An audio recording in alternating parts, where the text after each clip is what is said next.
প্রিয় বন্ধুরা, আজকে আমরা জানবো ভগবান শ্রীকৃষ্ণ মানুষের জীবনে পাপ সম্পর্কে কি বলেছেন এবং আমরা জানবো মানুষের কোন পাপের কখনোই ক্ষমা হয় না। তাহলে চলুন প্রিয় বন্ধুরা, আর দেরি না করে শুরু করা যাক। শ্রীকৃষ্ণ ভগবত গীতায় বলেছেন, যে পাপ আমরা ভুল করে করে ফেলি কেবলমাত্র সেই পাপ গঙ্গা জলে ধুয়ে ফেলা যায় এবং এই পাপ ক্ষমা করে দেন ঈশ্বরও। কিন্তু জেনে শুনে পরিকল্পনা করে করা পাপ গঙ্গা জলে ধুলেও যায় না, এই পাপের শাস্তি ভোগ করতে হয়। শ্রীকৃষ্ণ বলেছেন, জীবনে একলা পথ চলতে কারোর ভয় পেতে নেই। আমরা সিংহাসন ও শ্মশানে একলাই পৌঁছি।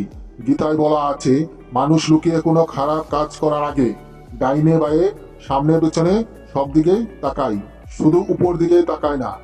আমরা সবার থেকে লুকোতে পারি, কিন্তু ঈশ্বরের থেকে কোথাও লুকিতে পারি না। কৃষ্ণ বলেছেন, শুধু জাহির করার জন্য ভালো হয়ে কোনো লাভ নেই, কারণ বাইরে তুমি যেমনই হও না কেমন, ভেতর থেকে তুমি ঠিক কেমন তা ঈশ্বর খুব ভালো করেই জানেন। গীতায় বলা হয়েছে যে কেবলমাত্র কাপুরুষ ও দুর্বলরাই সবকিছু ভাগ্যের উপরে ছেড়ে দেয়।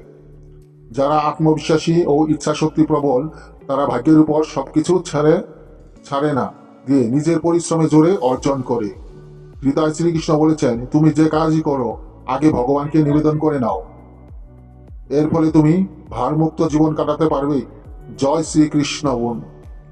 বন্ধুরা, এই ছিল শ্রীমদ্ ভাগবত গীতার শ্রীকৃষ্ণের বলা মানুষের জীবনে পাপ সম্পর্কিত কিছু কথা। ভিডিওটি যদি ভালো লাগে অবশ্যই চ্যানেলটি সাবস্ক্রাইব করে বেল আইকনটি প্রেস করে পাশে থাকুন। ধন্যবাদ।